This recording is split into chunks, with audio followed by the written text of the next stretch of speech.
มังนามาสามิสุปฏิปันโนภะคะวะโตสาวกสังโฆสังฆังนามามินะโมตัสสะภะคะวะโตอะระหะโตสัมมาสัมพุทธัสสะนะโมตัสสะภะคะวะโตอะระหะโตสัมมาสัมพุทธัสสะนะโมตัสสะภะคะวะโตอะระหะโตสัมมาสัมพุทธัสสะขอกราบนมัสการพระมหาเถระพระสังฆาธิการพระเถรานุเถระและขอสวัสดีท่านผู้ฟังและผู้ชมทุกท่านที่ติดตามในรายการพระศึกษาพระสัทธรรมเพื่อการพ้นทุกข์นะครับครั้งนี้เป็นครั้งที่10นะครับเราก็ได้ศึกษาในเรื่องของพระสูตรนะครับซึ่งเป็นสูตรแรกในเขาเรียกว่าเป็นทีฆนิกายพระสูตรนี้มีอยู่5นิกายด้วยกันนะครับก็จะมีทีฆนิกายมัชฌิมนิกายสังยุตตรนิกายอังคุตตรนิกายและก็กุตตกนิกายที่เรากำลังศึกษาอยู่ก็คือทีฆนิกายนะครับในเรื่องของอยู่ในวรรคที่ชื่อว่าศีลขันธวรรคนะครับเรื่องของพรหมชาลสูตรนะก็จะพูดในเรื่องของจุลศีลมัชฌิมศีลมหาศีลแล้วก็ทิฏฐิ62นะครับแล้วก็จะมีแยกรายละเอียดของทิฏฐิออกไปนะตอนนี้เรากำลังอธิบายถึงข้อความแต่ละตอนที่พระพุทธองค์ได้แสดงไว้นะครับเราก็เริ่มตั้งแต่ในเรื่องของพุทธกิจนะครับพุทธกิจในแต่ละวันใช่ไหมครับมีปุเรพัทปัจฉาพัทปฐมยามนะครับมัชฌิมยามแล้วก็ปัจฉิมยามนะก็พูดไปแล้วนะแล้วก็พระพุทธองค์ก็ได้ตรัสว่าสิ่งที่จะได้ยากนะครับสิ่งที่จะได้ยากนะที่พระพุทธองค์ตรัสไว้ในพระสูตรนี้ก็จะมีอยู่7อย่างด้วยกันนะครับที่เราได้ศึกษานะเราไปดูรายละเอียดนะอันนี้ก็เป็นความได้ยากของ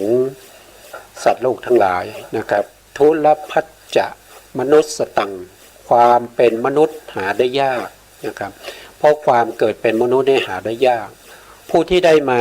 เป็นมนุษย์นี่แสดงว่าเป็นบุคคลที่โชคดีแล้วนะโชคดีแล้วที่ได้มาเกิดเป็นมนุษย์นะครับอันนี้เราได้พูดไปแล้วนะครับเรื่องของเต่าตาบอดที่อยู่ในมหาสมุทรนะแล้วก็ข้อที่2เนี่ยพระพุทธองค์ได้ตรัสว่านะพุทธุปาโทจะทุลโภความเกิดขึ้นของพระพุทธเจ้าหาได้ยากอันนี้เรากำลังพูดอยู่นะครับเรากำลังขยายความในข้อที่2อยู่นะส่วนข้อที่3ทุลภาขณะสัมปติความถึงพร้อมด้วยขณะหาได้ยากอันนี้จะมีรายละเอียดต่อไปนะครับสัตธรรมโมปาละมัทธุลาโภพระสัทธรรมหาได้ยากยิ่งข้อต่อไปนะครับทุลภาสัทธาสัมปติความถึงพร้อมด้วยศรัทธาหาได้ยากข้อต่อไปนะครับปัปพชาจะทุลภาการบวชหาได้ยากข้อต่อไปครับทุลพังสัทธรรมะสวนังการฟังพระสัทธรรมหาได้ยากนะครับทั้งหมดมีอยู่7ข้อที่พระพุทธองค์ได้แสดงไว้ในพระสูตรนี้นะเรากำลังพูดถึงในเรื่องของการเกิดขึ้นของพระพุทธเจ้าหาได้ยากนะครับครั้งที่แล้วเนี่ยผมก็ได้พูดถึงพระพุทธเจ้าที่นับถอยหลังจากภัตตกัปนี้ไปนะครับ4 อสงไขยแสนมหากัปนะว่าพระพุทธเจ้า ตั้งแต่ตังหังกรนะครับสรณกรเมธังกรทีปังกรนะทีนี้เราไปดูตารางดีนะครับมาดูที่ตารางนะในตารางเนี่ยก็ครั้งที่แล้วก็ได้อธิบายไปครั้งหนึ่งนะครับว่าตารางตรงนี้เรียกว่าเป็นอสุญญกับอสุญญกับก็คือกับที่มีพระพุทธเจ้าถ้าเป็นสุญญกับนะถ้าเป็นสุญญกับนี่คือว่างจากพระพุทธเจ้านะครับแล้วก็ช่องนี้ก็จะเป็นพระนามของพระพุทธเจ้าทั้ง28พระองค์แล้วก็ช่องนี้ก็เป็นระยะเวลาเป็นกับที่นับระยะเวลานะครับครั้งที่แล้วก็ได้พูดไปในเรื่องของหนึ่งก็คือพระตันหังกัลโลมหาวีโลอันนี้เป็นพระพุทธเจ้านะครับเป็นพระโดยทั่วไปเนี่ยเราจะเรียกท่านว่าพระตังหังกรสัมมาสัมพุทธเจ้านะครับท่านอุบัติขึ้นนับถอยหลังจากภัตตกัปนี้ไป4อสงไขยแสนมหากัปในกัปนั้นเราจะเรียกว่าเป็นสารามันทกัปมีพระพุทธเจ้าด้วยกัน4พระองค์ด้วยกันนะครับในกัปนั้นก็คือในโลกใบนั้นนะในโลกใบที่นับถอยหลังจากโลกของเราเนี่ยไป4อสงไขยแสนมหากัปยาวนานมากเลยนะครับมีพระพุทธเจ้า4พระองค์นะครับองค์ที่1พระตังหังกรนะครับสัมมาสัมพุทธเจ้านะครับหรือตังหังกัลโลมหาวีโลนะองค์ที่2นะครับชื่อว่าเมทังโลมหายโสอันนี้ก็พระเมทังกรสัมมาสัมพุทธเจ้านะได้อุบัติขึ้นมาเป็นองค์ที่2ในกัปที่เราเรียกว่าเป็นสารามันทกัปนะสารามันทกัปองค์ที่3ก็จะเป็นสารนังนะสารนังโลกะหิโตนะนี่องค์ที่3อันนี้ถ้าเรียกโดยทั่วไปนะครับก็จะเรียกว่าพระสารนังกรนะสารนังกรสัมมาสัมพุทธเจ้าส่วนองค์ที่4ก็จะเป็นทีปังกรชุตินทโลนะครับอันนี้ก็พระทีปังกรสัมมาสัมพุทธเจ้านั่นเองนะครับเป็นผู้ที่ให้พยากรณ์แก่พระสุเมธาดาบทนะครับซึ่งเป็นพระโพธิสัตว์ของเรานะครับที่เป็นได้มาตรัสรู้ในปัจจุบันนี้เรียกว่าเป็นพระสมณโคดมนะครับในสมัยนั้นท่านเป็นดาบทนะท่านเป็นดาบทก็คือเป็นฤาษีนะครับชื่อว่าชื่อว่าอะไรอ่ะ ผมลืมทุกทีเป็นฤาษีนะครับเป็นฤาษีสมองไม่ค่อยดีระหว่างนี้ระยะนี้สมองนะครับเป็นเขาเรียกว่าเป็นดาบทนะเป็นดาบทนะแล้วก็ได้รับพุทธพยากรจากพระสัมมาสัมพุทธเจ้าที่ชื่อว่าทีปังกรนะครับคุณสมบัติที่จะได้รับพุทธพยากรนี้จะต้องเป็นผู้ที่มีบุญบารมีที่เคยสร้างเขาเรียกว่าสร้างบุญกิริยาวัตถุ10นะครับมาเป็นระยะเวลายาวนานจนถึง16อสงไขยแล้วนะพระพุทธเจ้า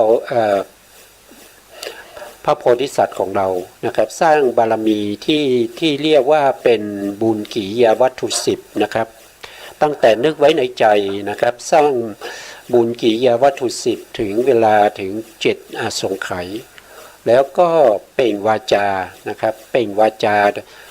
แล้วก็ทำด้วยเปล่งวาจาด้วยนะครับก็ใช้เวลาอีก9อสงไขยรวมแล้วก็จะเป็น16อสงไขยถึงจะได้รับพุทธพยากรจากพระทีปังกรสัมมาสัมพุทธเจ้า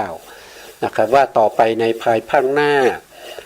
จากนี้ไปอีก4อสงไขยแสนมหากัปจะได้ตรัสรู้เป็นพระพุทธเจ้าที่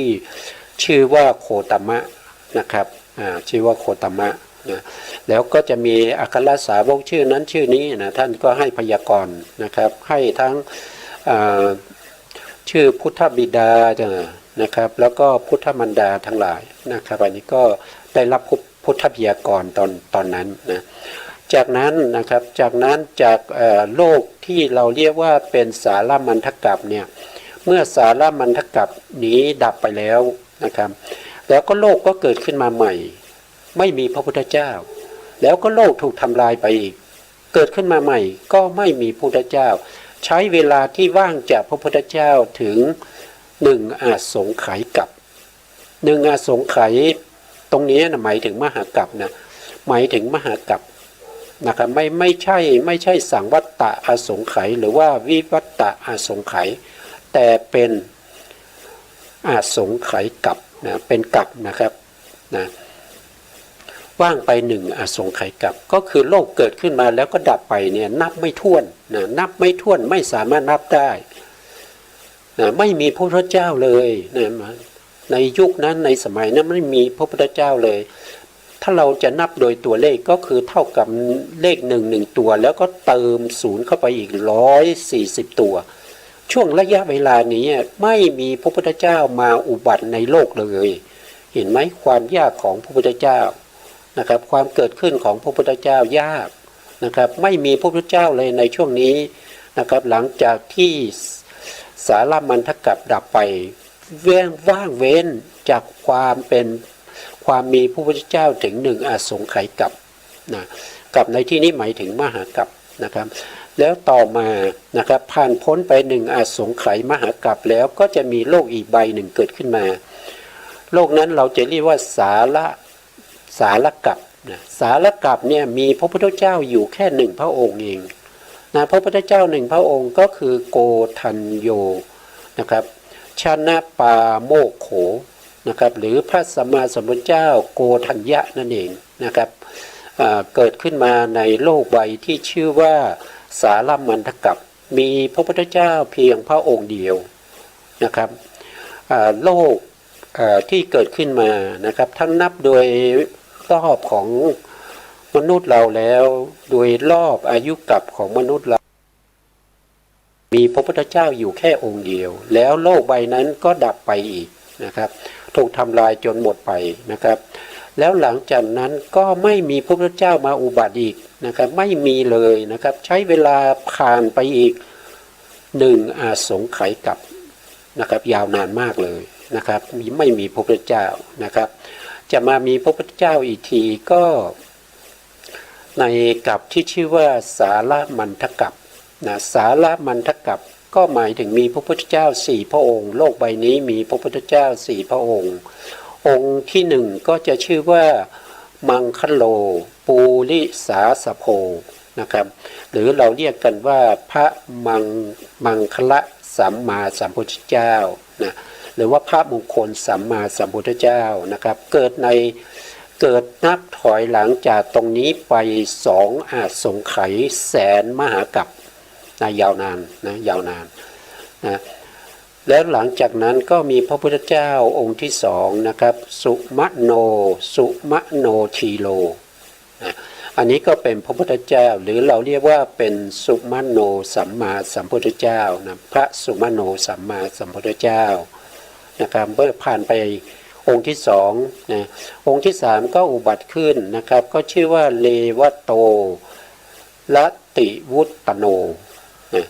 เลวโตเลวตะนั่นเองนะครับพระเลวตะสัมมาสัมพุทธเจ้านะนี้เป็นองค์ที่3ในสารมันทกัปนับถอยหลังจากพัตตกัปนี้ไป2 อาสงไขยแสนมหากัปนะต่อไปองค์ที่4นะครับองค์ที่4ก็คือโสภิตโตคุณณสัมปันโนนะอันนี้ก็คือพระพุทธเจ้าโสภิตะนะครับสัมมาสัมพุทธเจ้านะเป็นองค์ที่4ในโลกใบนี้เรียกว่าเป็นสารมันทกัปนะครับโลกใบนี้มีพระพุทธเจ้า4 พระองค์อันนี้โชคดีนะครับมีพระพุทธเจ้าได้ถึง4 พระองค์เราเรียกว่าเป็นสารมันทกัปนะครับแล้วหลังจากนั้นไปนะครับหลังจากนั้นไปก็ว่างอีกนะครับว่างไปอีก1 อาสงไขยนะ1 อาสงไขยกัปนะ เรื่องอสงไขยกรรมเนี่ยไม่มีพระพุทธเจ้ามาอุบัติเลยนะครับโลกเกิดขึ้นแล้วก็ดับไปเกิดขึ้นแล้วก็ดับไปถึงหนึ่งแล้วก็เติมศูนย์ไป140ตัวนะครับ140ตัวที่โลกเกิดขึ้นแล้วดับไปเท่าจำนวนนั้นแต่ไม่มีพระพุทธเจ้าแม้แต่องค์เดียวที่มาเกิดในโลกเหล่านั้นเลยเห็นความยากของการเกิดขึ้นของพระพุทธเจ้านะครับต่อจากนั้นมานะครับต่อจากนั้นมาก็จะเป็นนับถอยหลังนับถอยหลังจากภัตตกัปโลกปัจจุบันของเราเนี่ยถอยไปนะครับ1อาสงไขยกับแสนกัป1อาสงไขยกับแสนกัปก็จะมีโลกใบหนึ่งเกิดขึ้นมาโลกนั้นเราจะเรียกว่าวัลกัปวัลกัปนี่มีพระพุทธเจ้าอยู่3พระองค์นะครับพระพุทธเจ้า3พระองค์พระพุทธเจ้าองค์แรกชื่อว่าอโนมทัสสีชนุตโมนะครับพระอโนมทัสสีสัมมาสัมพุทธเจ้าเกิดขึ้นในโลกนี้นะครับแล้วองค์ที่สองนี้ก็จะชื่อว่าปัทุโมโลกะปัจโชโตนะหรือปัทุมะนะพระสัมมาสัมพุทธเจ้าปัทุมะนะเป็นองค์ที่สองนะครับในกับที่นับถอยหลังไป1อาสงไขยกับ1อาสงไขย1มหากัปกับเศษอีกแสนกัปนั่นเองนะแล้วก็องค์ที่3ก็ชื่อว่านะละโทวะละสาละถีนะครับหรือพระพุทธเจ้าที่ชื่อว่าพัฒนาลัทธะสัมมาสัมพุทธเจ้านะครับในโลกใบนี้มีพระพุทธเจ้า3พระองค์นะครับแล้วตรงที่องค์ที่1ที่เป็นอโนมาทัสสีนะอโนมาทัสสีสัมมาสัมพุทธเจ้าเนี่ยมีบุคคลที่ได้รับพุทธพยากรตรงนี้นะครับบุคคลนั้นก็คือพระสารีบุตรพระสารีบุตรกับพระโมคคัลลานะนะครับในนับถอยหลังไป1อสงไขยกับแสนมหากัป1อสงไขยกับแสนมหากัปพระพุทธเจ้าที่ชื่อว่าอโนมาทัสสีอโนมาทัสสีสัมมาสัมพุทธเจ้านี้นะท่านก็ได้ส่งไข่พยานนะครับส่งไข่พยานไปตรวจดูสารโลกก็ไปพบว่าสารทะสารทะหรือพระสารีบุตรในปัจจุบันเดิมท่านเป็นอาจารย์สอนลูกศิษย์ลูกหานะครับชื่อว่าสารทะชื่อว่าสารทะมีลูกศิษย์ลูกหาอยู่ถึง 74,000 คนนะครับแต่ไม่มีใครได้เป็นพระอริยะนะครับแล้วพระพุทธเจ้าก็ส่งไข่พยานไปตรวจดูก็พบสารทะเนี่ยมาปรากฏในไข่พยานแล้วก็รู้ว่าสารทะนี้จะได้เป็นอัครสาวกของพระสัมมาสัมพุทธเจ้าที่ชื่อว่าโคตมะนะครับนับจากตรงนี้ไปอีก1อาสงไขยกับแสนมหากัป1อาสงไขยกับแสนมหากัปท่านจึงมีพระมหากรุณาที่จะไปโปรดสารทะที่จะไปโปรดดาบทสารทะเมื่อพระพุทธองค์ไปเนี่ยดาบทสารทะก็จะเกิดปิติแล้วก็จะเกิดการถวายทานนะครับแล้วก็มีตั้งความปรารถนาจะเป็นอัครสาวกเบื้องขวาหรือเป็นสาวกผู้มีปัญญามากหรือว่าเป็นเสนาบดีธรรมเสนาบดีของพระพุทธเจ้าโคตมะนะเมื่อพระพุทธองค์เห็นอย่างนี้มีความกรุณานะถ้าไม่ไปโปรดเนี่ยก็จะเสียโอกาสนะก็จะเสียโอกาสดังนั้นพระพุทธองค์จึงเสด็จไปนะครับแต่เพียงผู้เดียว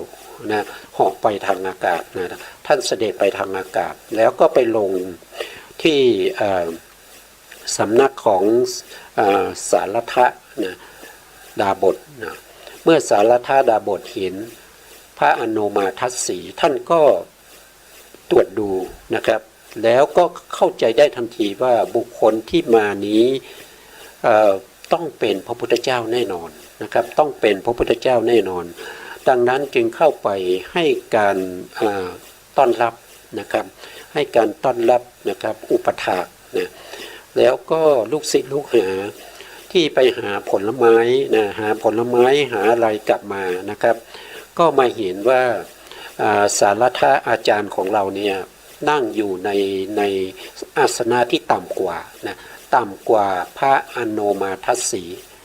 นะครับจึงถามอาจารย์ตัวเองว่าอาจารย์สารทะท่านผู้นี้เป็นใครนะครับสารทะก็บอกว่าท่านผู้นี้เป็นพระสัมมาสัมพุทธเจ้านะพวกเธอหาผลไม้ที่เลิศๆดีๆนะครับมาถวายพระสัมมาสัมพุทธเจ้านะเพราะฉะนั้นลูกศิษย์ลูกหาทั้งหมดที่หาผลไม้ที่ดีนะครับคัดสรรมาก็มาถวายแก่พระอโนมาทัสสีสัมมาสัมพุทธเจ้านะแล้วก่อนที่พระอนุมาทัสสีท่านรับแล้วเนี่ยท่านก็ส่งจิตนะครับไปยังสาวกทั้งหลายนะครับให้เสด็จมาให้มาทางอากาศนะครับสาวกของพระพุทธองค์ก็มาทางอากาศนะครับมีอัครสาวกมาด้วยนะครับอัครสาวกที่เป็นธรรมเสนาบดีของท่านนั้นในยุคนั้นในสมัยนั้นนะครับก็ชื่อว่าพระลิสภะนะครับพระลิสภะนี่เป็นธรรมเสนาบดีของพระอโนมาทัสสีสัมมาสัมพุทธเจ้านะครับเมื่อมาแล้วเนี่ยก็ให้สาวกทั้งหลายเนี่ยรับผลไม้นะครับที่ลูกศิษย์ลูกหาของดาบทสารทะหามาถวายนะครับเมื่อรับแล้วเนี่ยก็บริโภคก็ฉันนะพอฉันเสร็จแล้วเนี่ยพระพุทธองค์นี้ก็ให้พระธรรมาเสนาบดีวิสภะนะครับพระวิสภะเนี่ยเป็นผู้อนุโมทนาแสดงธรรมนะครับเมื่อพระวิสภะแสดงพระธรรมจบลงแล้วอนุโมทนาแล้วนะพระพุทธองค์ก็ตรวจดูคายพยานก็ดูแล้วก็ไม่มีผู้ใดผู้หนึ่งนะครับที่ได้ตรัสรู้ธรรมนะครับเพราะว่าลูกศิษย์ลูกหาของสารทะเนี่ยมีถึง 74,000 คนนะครับ 4,000 ตนเนี่ยก็ไม่มีใครที่ได้ตรัสรู้ไม่มีใครได้เป็นพระโสดาบันเลยนะครับแล้วพระพุทธองค์ก็แสดงธรรมนะพอพระพุทธองค์แสดงธรรมจบลงแล้วเนี่ยลูกศิษย์ลูกหาของสารทะหรือพระสารีบุตรในปัจจุบันนะครับก็ได้ดวงตาเห็นธรรมได้ตรัสรู้เป็นพระอรหันต์นะครับทั้งหมดเลยนะ74,000 องค์ยกเว้นเฉพาะสารทะดาบทนะไม่ได้อะไรเลยนะครับเพราะว่าสารทะนี้กำลังคิดถึงนะกำลังคิดถึงแต่เรื่องของพระวิสภะธรรมเสนาบดีนะครับเพราะตัวเองก็อยากจะได้ตำแหน่งนี้นะอยากได้ตำแหน่งนี้ในยุคต่อไปในอนาคตข้างหน้านะครับพระสารทะนะครับก็ทูลถามพระอโนมาทัสสีสัมมาสัมพุทธเจ้าว่าผู้ที่แสดงธรรมไปก่อนหน้าพระองค์แล้วก็อนุโมทนานั้นเป็นใครนะพระพุทธองค์ก็ตรัสว่านั่นคือพระลิสภะนะครับเป็นอัครสาวกเบื้องขวาของเราเป็นธรรมเสนาบดีนะพอสารทะท่านได้ฟังดังนั้นนะครับท่านก็มีความปิติเอิบอิ่มนะครับแล้วก็ตั้งความปรารถนาว่าในอนาคตข้างหน้าเนี่ยขอให้ข้าพระองค์เนี่ยได้เป็นอัครสาวกเบื้องขวานะครับเป็นธรรมเสนาบดีของพระสัมมาสัมพุทธเจ้าองค์ใดองค์หนึ่งในอนาคตข้างหน้านะพ พระอนุมาทัสสีสัมมาสัมพุทธเจ้าท่านก็ตรวจดูในข่ายพยานนะครับท่านจริงๆท่านรู้แล้วท่านรู้ตั้งแต่ตอนที่ท่านจะมานะครับแล้วท่านก็ให้คำพยากรณ์ว่าสิ่งที่ท่านอยากได้นะครับก็คือเป็นอัครสาวกเบื้องขวาธรรมเสนาบดีนั้นไม่สูญเปล่านะครับนับจากนี้ไปอีก1อสงไขยแสนมหกัปนะครับจะมีพระพุทธเจ้าองค์หนึ่งได้อุบัติขึ้นมาคือพระพุทธเจ้าโคตมะนะครับโคตมะท่านจะได้เป็นอัครสาวกเบื้องขวานะครับเป็นผู้ที่มีปัญญามากนะครับเป็นธรรมเสนาบดีของพระสัมมาสัมพุทธเจ้าพระองค์นั้นนะครับก็ให้คำพยากรณ์แก่สารัทธะหรือพระสารีบุตรในปัจจุบันนะครับก็ได้ตรงนั้นนะครับเป็นครั้งแรกที่ท่านพระสารีบุตรนะหรือในยุคนั้นเราจะเรียกท่านจะชื่อว่าสารัทธะนะสารัทธดาบทเนี่ยก็ได้คำพยากรณ์จากพระอนุมาทัสสีสัมมาสัมพุทธเจ้าเป็นครั้งแรกนะครับแล้วพระสัมมาสัมพุทธเจ้าก็เสด็จกลับพร้อมกับพระภิกษุสงฆ์ทั้งหลายสาวกทั้งหลายนะครับแล้วสารัทธะเนี่ยท่านก็คิดถึงเพื่อนนะคิดถึงเพื่อนนะครับเพื่อนของท่านชื่อว่าสิริวัฒน์นะสิริวัฒน์ซึ่งเป็นเศรษฐีนะเป็นเศรษฐีเป็นมหาเศรษฐีนะครับเพราะฉะนั้นเขาก็อยากจะให้สิริวัฒน์เนี่ยตั้งความปรารถนาเป็นอัครสาวกเบื้องซ้ายของพระพุทธเจ้านะครับเป็นผู้เลิศทางฤทธิ์นะเพราะนี้สารัทธะนี่ท่านก็ท่านเป็นผู้ที่มีอภิญญานะครับท่านมีอภิญญาอยู่แล้วนะโลกิยะอภิญญาเพราะฉะนั้นท่านก็จะเหาะไปนะครับลอยไปในอากาศเหาะเหินเดินอากาศไปลงที่บ้านของสิริวัฒน์นะเมื่อสิริวัฒน์เนี่ยเห็นสารัทธะมาเนี่ยก็เข้าไปต้อนรับนะครับเป็นเพื่อนกันนะครับแล้วก็ถามว่าเอ๊ะทำไมวันนี้ท่านมาแต่เพียงผู้เดียวนะครับเดิมทีเนี่ยถ้าท่านมาเนี่ยจะมีลูกศิษย์ตามมามากมายวันนี้ไปไหนหมดนะ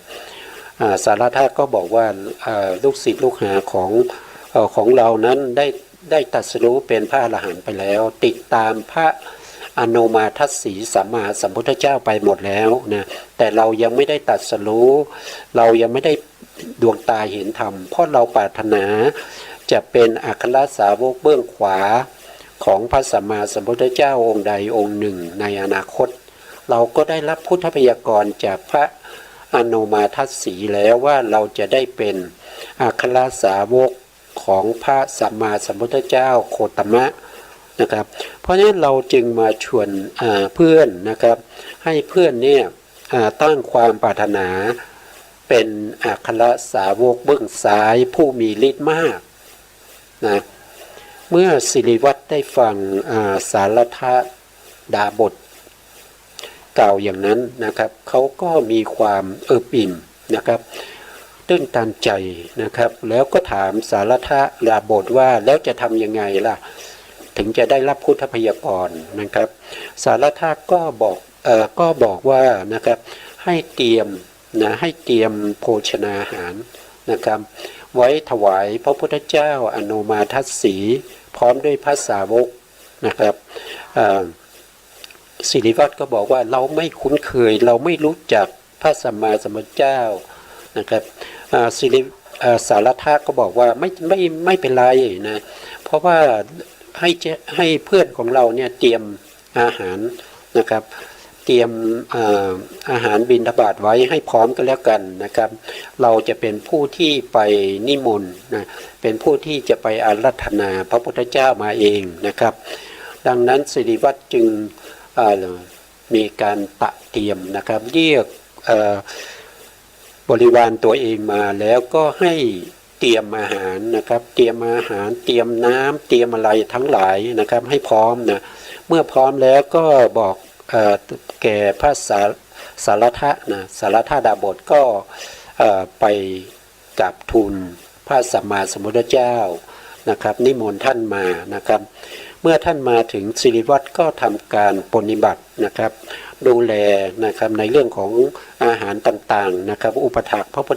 พุทธเจ้าด้วยตัวเองนะครับเป็นเวลาถึง7 วันด้วยกันนะครับแล้วพระพุทธองค์ก็แสดงธรรมนะครับก็มีบุคคลที่มีดวงตาเห็นธรรมบ้างนะครับไม่เห็นธรรมบ้างแต่สิริวัฒน์เนี่ยท่านก็คิดถึงแต่เรื่องของการที่จะเป็นอัครสาวกเบื้องซ้ายของพระพุทธเจ้าองค์ใดองค์หนึ่งจึงไม่ได้ใส่ใจในพระธรรมนะครับดังนั้นจึงยังเป็นปุถุชนนะครับจากนั้นพระพุทธองค์ก็ให้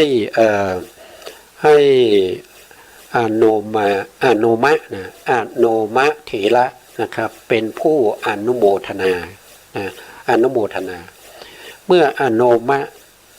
เถระนะครับซึ่งเป็นอัครสาวกเบื้องซ้ายผู้มีฤทธิ์มากของพระสัมมาสัมพุทธเจ้าอนุมาทัสสีเป็นผู้อนุโมทนา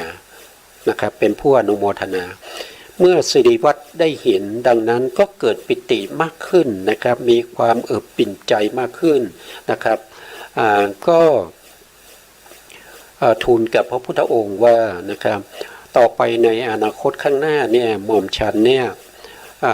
มีความปรารถนาอยากจะเป็นอัครสาวก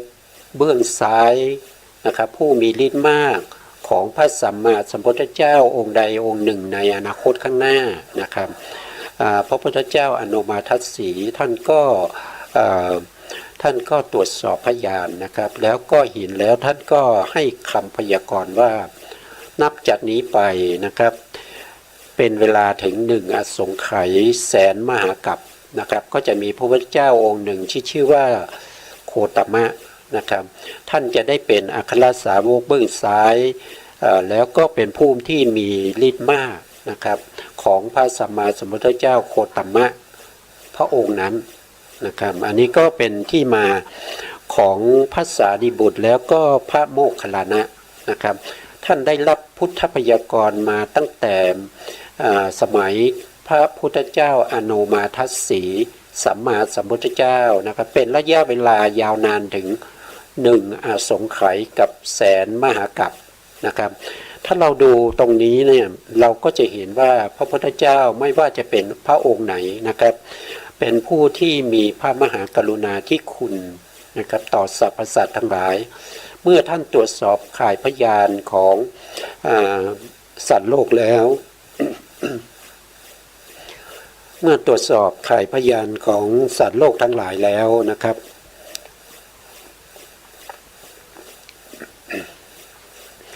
เมื่อเห็นรายละเอียดนะครับท่านก็จะไปสงเคราะห์นะครับอย่างเช่นตอนแรกเนี่ยพระสัมมาสัมพุทธเจ้าอนุมาทัสสีเนี่ยท่านได้ตรวจสอบข่ายพยานก็เห็นพระสารีบุตรนะครับหรือสารัตถะเนี่ยจะได้เป็นอัครสาวกของพระพุทธเจ้าในอนาคตแต่ท่านไม่มาโปรดเนี่ยท่านไม่มาพยากรณ์ท่านไม่เสด็จมาท่านไม่มารับผลไม้ท่านไม่มาปรากฏพระองค์ตรงสำนักของพระสารัตถะนะครับดาบทเนี่ยสารัตถะดาบทก็ไม่ได้รับพุทธพยากรณ์นะครับเมื่อไม่ได้รับพุทธพยากรณ์นะครับเขาก็จะไม่ได้เป็นอัครสาวกนะครับก็จะเสียเวลาไปนะครับก็จะเสียเวลานะครับไม่รู้ว่าจะได้รับพุทธพยากรณ์จากพระพุทธเจ้าองค์ไหนอีกนะเพราะฉะนั้นพระพุทธเจ้าทุกพระองค์เนี่ยจะมีพระมหากรุณาธิคุณนะครับเห็นบุคคลไหนที่มีบุญบารมีได้สร้างสมมาแล้วตั้งแต่อดีตแล้วก็มีความปรารถนามีความตั้งใจนะครับแล้วก็พระพุทธองค์ตรวจสอบแล้วว่าเป็นไปได้แล้วก็จะเป็นไปตามนั้นก็จะเสด็จมานะครับมาอนุเคราะห์นะครับมาอนุเคราะห์ไม่ใช่จะมารับผลไม้นะแต่จริงๆแล้วมาเพื่อจะให้สารัตถะดาบทเนี่ยได้เป็นพระสารีบุตรได้เป็นอัครสาวกเบื้องขวาของพระสัมมาสัมพุทธเจ้าโคตมะในอนาคตนะอันนี้คือพระมหากรุณาธิคุณนะครับที่พระพุทธเจ้าทุกๆพระองค์จะมีต่อสรรพสัตว์ทั้งหลายขอให้สรรพสัตว์ทั้งหลายเหล่านั้นมีบุญบารมี ให้ไปปรากฏอยู่ในข่ายพยานของพระองค์ให้ได้นะครับที่เราเคยศึกษาในเรื่องของในรายการพระไตรปิฎกลอยฟ้าในเนื้อหาของพระอภิธรรมเนี่ยเราได้พูดถึงในเรื่องของบุญเก่าใช่ไหมครับอัตตสัมมาปณิธินะครับอันนั้นสำคัญนะครับเป็นบุญบารมีเก่าที่เรามีนะถ้าเราไม่มีตัวนั้นเนี่ยมัน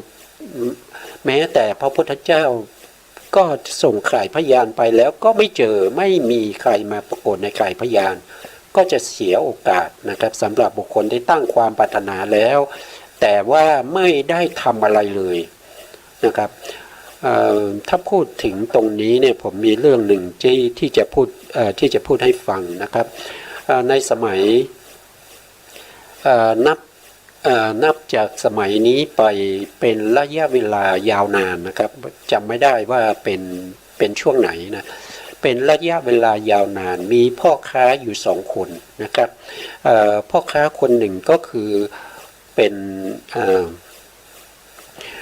พระโพธิสัตว์ของเรานะครับเป็นพระโพธิสัตว์ของเราในสมัยนั้นท่านเป็นพ่อค้านะครับขายของเล่ทั่วไปนะครับแล้วก็มีไปพบกับเพื่อนอีกคนหนึ่งนะครับก็ขายของเล่เหมือนกันนะพอดีตอนเย็นเนี่ยเขาไปพักที่ลงหม้อนะครับก็คือศาลาที่ในช่างหม้อเนี่ยเขามีศาลาที่จะทำเกี่ยวกับหม้อดินต่างๆใช่ไหมครับแล้วสมัยก่อนเนี่ยเขาจะไม่มีโรงแรมนะครับเพราะฉะนั้นผู้ที่มาทำการค้าแล้วก็ไม่มีที่พักเนี่ยก็ต้องไปขออนุญาตเจ้าของนะครับก็คือในช่างหม้อนะครับแล้วก็อนุญาตให้ไปพักที่โรงหม้อนั้นนะเมื่อไปพักที่โรงหม้อนั้นก็ไปพบกับชายคนหนึ่งนะครับดูแล้วเขาก็ค้าขายเหมือนกันนะครับค้าขายสินค้าอย่างเดียวกันเลยนะครับแล้วก็เขาพูดคุยกันนะครับเพราะว่าสินค้าเหมือนกันนะก็พูดคุยกันพอพูดคุยกันไปมานะครับเขาก็ถามว่าในอนาคตเนี่ยท่านตั้งความปรารถนาอะไรนะครับถามพระโพธิสัตว์ของเรานะพระโพธิสัตว์ของเราก็ตอบว่าเราตั้งความปรารถนาจะเป็นพระพุทธเจ้านะครับเราก็ได้รับพุทธพยากรณ์แล้วนะครับต้องใช้เวลาอีกยาวนานนะชายคนนั้นก็บอกว่าโอ้การเป็นพระพุทธเจ้าเนี่ยมันเป็นได้ยากนะครับต้องใช้เวลานานนะครับเราไม่ตั้งความปรารถนาเป็นพระพุทธเจ้าเราตั้งความปรารถนาเป็นพระอรหันต์นะเป็นพระอรหันต์ก็พอแล้วนะครับเราจะได้พ้นจากการเวียนว่ายตายเกิดไปนะครับพ่อค้าคนนั้นเขาพูดอย่างนี้นะครับแล้วทั้งสองก็พูดคุยกันนะครับแล้วก็เวียนว่ายตายเกิดกันมาอยู่เรื่อยๆนะจนในที่สุดเนี่ยพระพุทธเจ้าของเรานะครับอยู่มาวันหนึ่งเนี่ยท่านก็ออกบิณฑบาตนะครับพร้อมด้วยพระอานนท์นะครับแล้วก็พระสาวกที่ติดตามอยู่เท่าไหร่ประมาณสัก100-200หรือ500เนี่ยครับติดตามไปนะครับแล้วพระพุทธองค์ก็ไปพบกับสุกรนะครับลูกสุกรตัวหนึ่งนะครับลูกสุกรตัวนั้นเนี่ยพอเขาเห็นพระพุทธเจ้าเขาก็จะเอาหน้าเขาเนี่ยมุดเข้าไปในดินนะครับมุดเข้าไปในดินนะพระพุทธองค์ก็ยิ้มนะพระพุทธองค์ก็ยิ้มก็สวนนะครับก็จะมีฉัพพันธราศีเนี่ยที่ออกมาจากพระเขี้ยวแก้วเนี่ยนะครับก็จะมาวนรอบที่พระเศียรนะครับ3 รอบแล้วก็หายไปนะครับพระอานนท์ที่เดินตามมาข้างหลังก็รู้ได้ทันทีว่าพระพุทธองค์ทรงพระสวดนะครับดังนั้นจึงทูลถามพระพุทธองค์ว่าพระพุทธองค์ที่พระพุทธองค์ทรงพระสวดเนี่ยเพราะเหตุไรนะครับพระพุทธองค์ก็ตรัสว่าพระอานนท์เธอเห็นลูกสุกรตัวนั้นไหมนะครับที่ผ่านมาเมื่อกี้นะพระอานนท์ก็บอกว่าเห็นพระเจ้าข้าลูกสุกรตัวนั้นนะครับก็เล่าให้ฟังนะครับลูกสุกรตัวนั้นก็คือพ่อค้าขายของเล่นะครับในสมัยเมื่อก่อนนะครับที่พร้อมกับพระโพธิสัตว์ของเรานะครับที่พระโพธิสัตว์ของเราปรารถนาจะเป็นพระสัมมาสัมพุทธเจ้า แต่เขาปรารถนาแค่เป็นแค่พระอรหันต์แต่ปัจจุบันนี้เขายังไม่ได้ไปเป็นพระอรหันต์เลยเขายังเป็นเดรัจฉานอยู่เลยนะครับนั่นก็แสดงให้เห็นว่าการที่เราตั้งความปรารถนานะครับเราตั้งความต้องการเนี่ยเราต้องทำด้วยนะครับเราต้องทำด้วย ถ้าเราไม่ทำเนี่ยมันก็จะเหมือนลูกสุกรตัวนั้นนะครับถึงแม้ว่าบุคคลที่ตั้งความปรารถนาเป็นพระพุทธเจ้าเขาได้เป็นพระพุทธเจ้าแล้วแต่ตัวเองยังไม่ได้เป็นอะไรเลยยังกลับไปเป็นเดรัจฉานเหมือนเดิมนะครับแล้วก็เห็นแล้วก็ตอนที่เป็นสุกรเนี่ยก็เห็นพระพุทธเจ้านะครับพระพุทธองค์ก็ใช้อิทธิฤทธิ์นะครับให้สุกรนั้นน่ะได้รู้ว่าอันนี้คือเพื่อนเก่านะครับที่ค้าของเก่าค้าขายสินค้าเหมือนกันในยุคสมัยที่นานแล้วนะพอลูกสุกรนั้นเลิกได้ด้วยฤทธิ์ของพระพุทธองค์ก็หน้าเนี่ยมุดเข้าไปในดินนะครับเพราะว่าอายนะครับเพราะว่าอายมากนะครับโดยตั้งความปรารถนาเป็นแค่พระอรหันต์นะแต่ก็ไม่ได้เป็นนะครับพระพุทธเจ้าเพื่อนของเรานะครับตั้งความปรารถนาที่ยากแสนยากนะครับตั้งความปรารถนาเป็นพระพุทธเจ้าปัจจุบันก็ได้เป็นพระพุทธเจ้าแล้วนะครับเขาก็จะเกิดความละอายนะครับอันนี้ก็แสดงให้เห็นถึงว่าการที่ใครก็ตามนะครับสามารถที่จะตั้งความปรารถนาอะไรก็ได้นะครับจะยากเย็นแค่ไหนก็ได้หมดนะแต่ต้องทำด้วยนะครับต้องทำด้วยต้องสร้างด้วยนะครับต้องสร้างบุญกิริยาวัตถุ10ต้องไปสร้างบารมีต้องมีการทำนู่นทำนี่ตามเงื่อนไขที่เราต้องการที่เราทำใช่ไหมครับอย่างเช่นพระสารีบุตรนะครับในสมัยที่เป็นสารทะนะครับสารทะที่เป็นดาบสนะครับก็มีลูกศิษย์ลูกหาถึง 74,000 คนด้วยกันนะครับก็สร้างบุญกิริยาวัตถุมานะครับกว่าจะได้มารับพุทธพยากรณ์จากพระสัมมาสัมพุทธเจ้าอนุมาทัสสีเนี่ยนะครับก็สร้างมามากมายนะครับแล้วถึงจะไปปรากฏข่ายพยานในพระสัมมาสัมพุทธเจ้าถ้าไม่ได้สร้างบุญบารมีมาเนี่ยเขาจะได้โลกียะอภิญญาไหมเขาจะห่อเหินเดินอากาศได้หรือเปล่านะครับเขาจะได้มีลูกศิษย์ลูกหาถึง 74,000 คนเหรอนะเขาเคยสร้างมาแล้วก็สร้างมาแล้วจนไปปรากฏอยู่ในข่ายพยานของพระพุทธเจ้านะครับพระพุทธเจ้าก็มีพระมหากรุณาธิคุณเสด็จมาโปรดอันนี้ก็แสดงให้เราเห็นว่าเราตั้งใจนะครับจะทำอะไรเนี่ยเราจะต้องทำอย่างจริงจังนะครับเพื่อให้ได้มาซึ่งสิ่งที่เราต้องการนะครับและมีนิดหนึ่งในเรื่องนี้นะครับถ้าเราเห็นในเรื่องของพระสารีบุตรกับพระโมคคัลลานะเนี่ยท่านจะเห็นได้ว่าการคบหาบุคคลที่เป็นกัลยาณมิตรนะครับอย่างเช่นสิริวัฒน์เนี่ยที่ท่านชื่อเดิมของท่านโมคคัลลานะนะครับในสมัยที่ได้รับพุทธพยากรณ์จากพระสัมมาสัมพุทธเจ้าอนุมาทัสสีเนี่ยชื่อว่าสิริวัฒน์เนี่ยเขามีสหายดีนะครับเขามีสารธาตุเนี่ยเป็นสหายที่ดีนะครับเพราะว่าสารธาตุเนี่ยเมื่อได้รับพุทธพยากรณ์จากพระสัมมาสัมพุทธเจ้าแล้วยังระลึกถึงเพื่อนนะครับยังไปชวนเพื่อนให้มาตั้งความปรารถนาเป็นอัครสาวกเบื้องซ้ายอีกนะครับอันนี้ก็เป็นเขาเรียกว่าเป็นกัลยาณมิตรนะครับถ้าเรามีกัลยาณมิตรอย่างนี้เนี่ยทำให้เราเนี่ยได้สิ่งที่เป็นสาระนะครับสิ่งที่เป็นสาระสิ่งที่ดีนะครับสิ่งที่เป็นมงคลทั้งหลายนะครับแต่ถ้าเราเป็น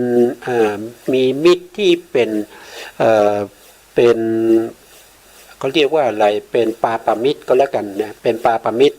นะครับปาปมิตรก็จะพาเราไปในทางที่ไม่ดีนะครับชวนเราไปยิงนกตกปลาอย่างเงี้ยนะครับชวนเราไปเที่ยวกลางคืนนะชวนเราไปเข้าคับเข้าบาร์นะครับอย่างนี้มันไม่ได้ประโยชน์นะมันไม่ได้ประโยชน์เราไม่ถือว่าบุคคลเหล่านี้เป็นกัลยาณมิตรนะกัลยาณมิตรจะต้องพาเราให้ไปในทางที่ดีนะครับอย่างเช่นพระสารีบุตรเป็นกัลยาณมิตรของพระโมคคัลลานะนะครับแล้วก็ในยุคปัจจุบันนี้ พระสารีบุตรเนี่ยท่านได้ดวงตาเห็นธรรมนะครับคือเขาฟังธรรมจากพระอาสาชิเนี่ยฟังธรรมจากพระอาสาชิแล้วก็ได้เป็นโสดาบันนะครับเขายังมีจิตใจที่นึกถึงพระโมคคัลลานะนะครับแล้วก็ไปแสดงธรรม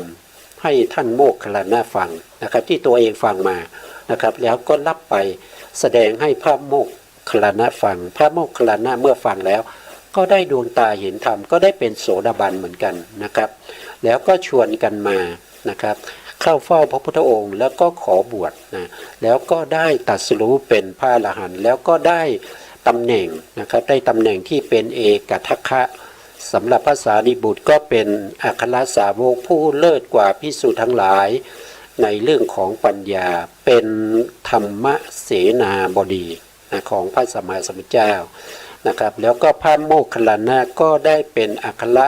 สาวกเบื้องซ้ายเป็นผู้มีฤทธิ์มาก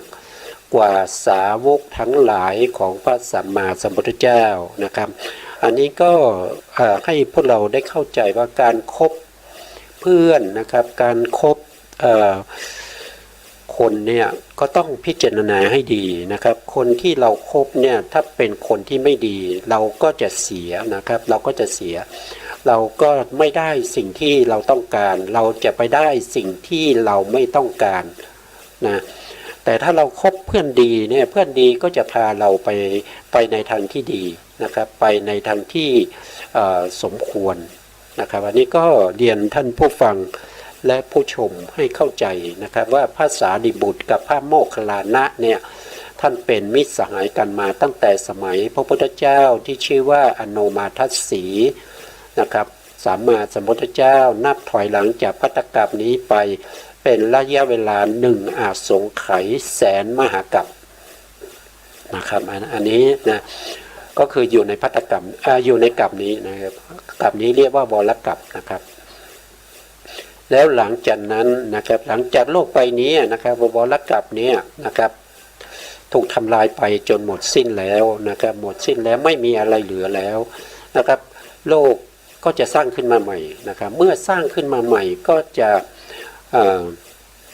โทษทีนะครับตรงนี้นะครับหลังจากที่วรกัปนะครับที่มีพระพุทธเจ้าสามพระองค์ก็คืออโนมาทัสสีปทุมมะแล้วก็นาลทะเนี่ยสามพระองค์นี้อยู่ในโลกใบนี้ถูกทำลายไปแล้วนะครับจักรวาลทั้งหมดแสนโกฏจักรวาลก็จะว่างจากพระพุทธเจ้านะครับไม่มีพระพุทธเจ้ามาอุบัติอีกเป็นระยะเวลาถึง1อสงไขยนะครับเป็นระยะเวลาถึง1อสงไขยนะเดี๋ยวผมขอแก้ตรงนี้นิดนึงนะครับตรงนี้บางทีมันตาลายนะครับทำตาก็ไม่ค่อยดีนะครับช่วงนี้นะครับก็ว่างจากช่วงนี้นะครับตั้งแต่วรกัปเนี่ยนะครับโลกนี้ถูกทำลายแล้วก็มีโลกที่เกิดขึ้นมาแล้วก็ดับไปเกิดขึ้นมาแล้วก็ดับไปมากมายนะครับเป็นจำนวนนับได้ถึงเลข1ตัวแล้วก็ตามด้วย0อีก140ตัวนะครับไม่รู้ว่าจะเป็นเท่าไหร่นะครับยาวนานมากนะ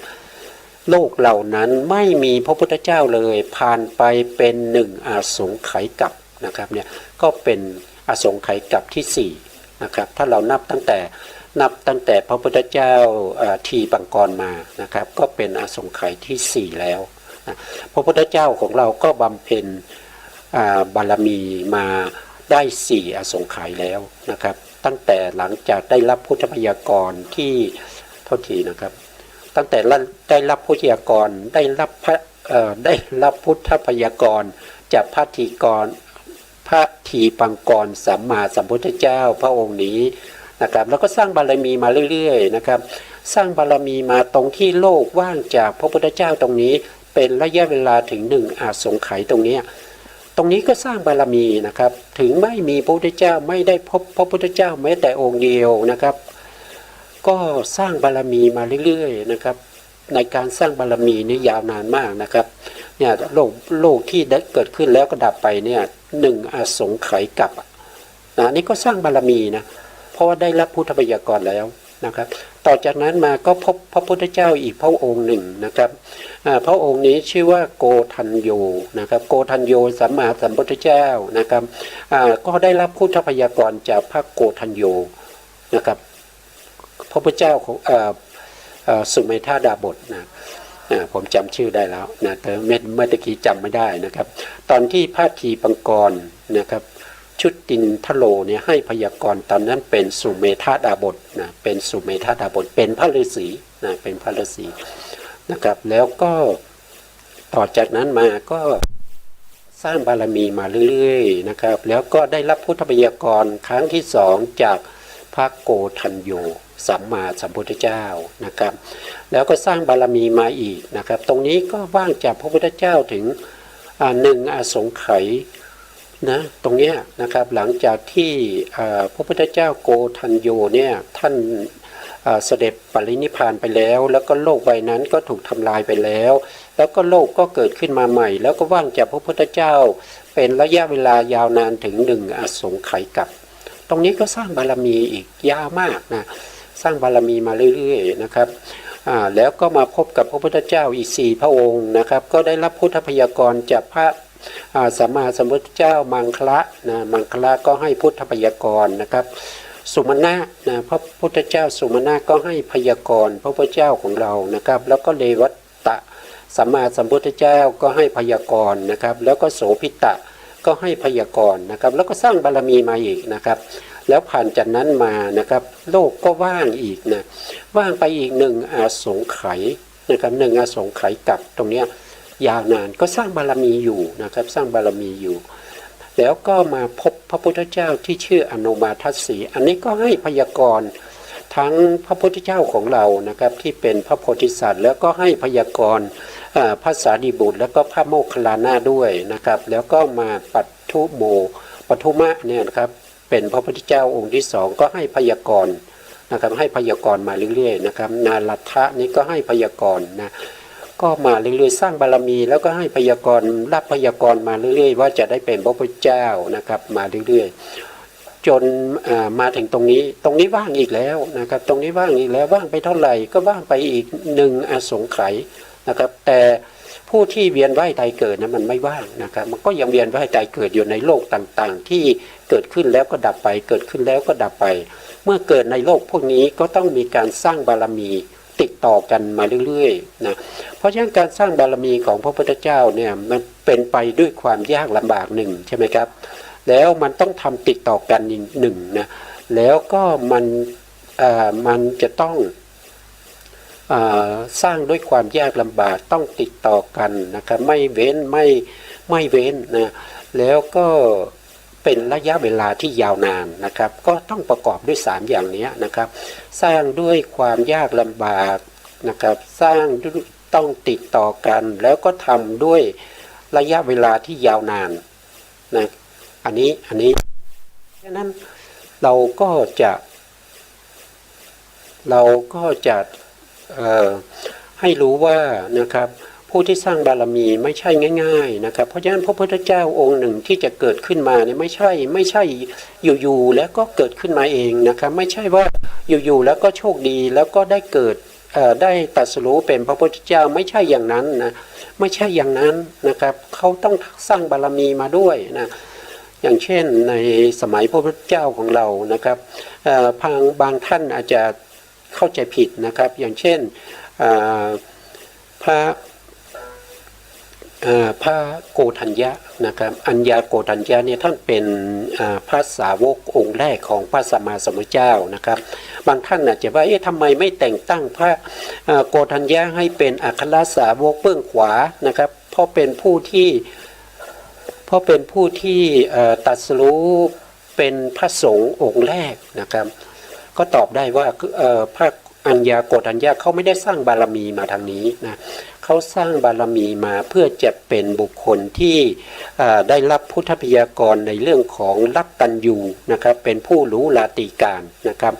ก็ได้รับพุทธพยากรจากใครก็อนุมาทัสสีนั่นเองนะครับเพราะว่าต้องใช้เวลาถึง100,000 มหากัปนะตรงนี้พระอานนท์ก็ได้รับพุทธพยากรจากพระอนุมาทัสสีสัมมาสัมพุทธเจ้าเหมือนกันนะครับพระ พระอุบาลีนะครับพระนันทะนะครับแล้วก็มีอยู่หลายท่านนะครับที่สร้างบารมีมา100,000 มหากรัปเนี่ยได้รับพุทธบัญญัติกรจากพระอโนมาทัสสีด้วยกันทุกรูปทุกองค์นะครับเพราะว่าเป็นระยะเวลา100,000 มหากรัปพอดีนะครับสร้างบารมีมา100,000 มหากรัปพอดีก็ต้องเป็นอโนมาทัสสีนี่แหละนี่ก็เรียนท่านผู้ฟังให้ทราบด้วยนะครับว่าการสร้างการจะได้เป็นพระพุทธเจ้าเนี่ยมันแสนยากนะครับอย่างเช่นพระพุทธองค์ทรงตรัสไว้นะครับการที่จะได้เกิดเป็นมนุษย์มันยากเย็นเหลือเกินนะครับยากไปกว่านั้นก็คือการที่จะได้เป็นพระพุทธเจ้าการที่จะได้พบพระพุทธเจ้านะครับการที่จะได้ฟังธรรมจากพระพุทธเจ้านะครับอันนี้มันยิ่งยากไปอีกเพราะพระพุทธเจ้าเนี่ยว่างจากโลกของเราเป็นอสงไขยกัปก็มีนะครับบางยุคบางสมัยไม่มีพระพุทธเจ้าเลยบางยุคบางสมัยมีแค่องค์เดียวบางยุคบางสมัยมีแค่2 องค์บางยุคบางสมัยมีแค่3 องค์นะครับแล้วก็ยุคนี้เป็นยุคเดียวนะครับที่มีพระพุทธเจ้าถึง5 พระองค์ด้วยกันนะครับก็ผมก็จะชี้ให้พวกเราได้เห็นว่าที่พระพุทธองค์ทรงตรัสไว้ว่าการได้เป็นพระพุทธเจ้ามันแสนยากนะครับเมื่อท่านฟังตรงนี้แล้วท่านลองไปคิดดูนะครับว่ายากเย็นแค่ไหนกว่าจะได้เป็นพระพุทธเจ้านะครับวันนี้ก็เวลาหมดเช่นเคยนะครับเวลาเราหมดอีกแล้วนะเพราะฉะนั้นก็เรื่องของความเป็นพระพุทธเจ้ามันก็ยากนะครับมันก็ยากกว่าการที่จะได้มาเกิดเป็นมนุษย์มากมายนะครับอันนี้ก็ให้พวกเราได้ศึกษาในพระไตรปิฎกนะครับเวลาหมดแล้วนะครับสุดท้ายนี้นะครับขอกราบขอบพระคุณพระครูสมุทรวิศวัตรวรกิจโยผู้อำนวยการสถานีวิทยุเพื่อการศึกษาพระพุทธศาสนาและวัฒนธรรม FM 104.5 เมกะเฮิรตซ์วัดฝายหินจังหวัดเชียงใหม่แล้วขอกราบขอบพระคุณผู้พันธนัทนะครับที่แบ่งเวลาให้มา1 ชั่วโมงนะครับสุดท้ายนี้ก็ขอกราบขอบพระคุณท่านผู้ฟังและผู้ชมทุกท่านนะครับที่ติดตามในรายการศึกษาพระสัทธรรมเพื่อการพ้นทุกข์นะครับวันนี้เวลาหมดลาไปก่อนครับสวัสดีครับ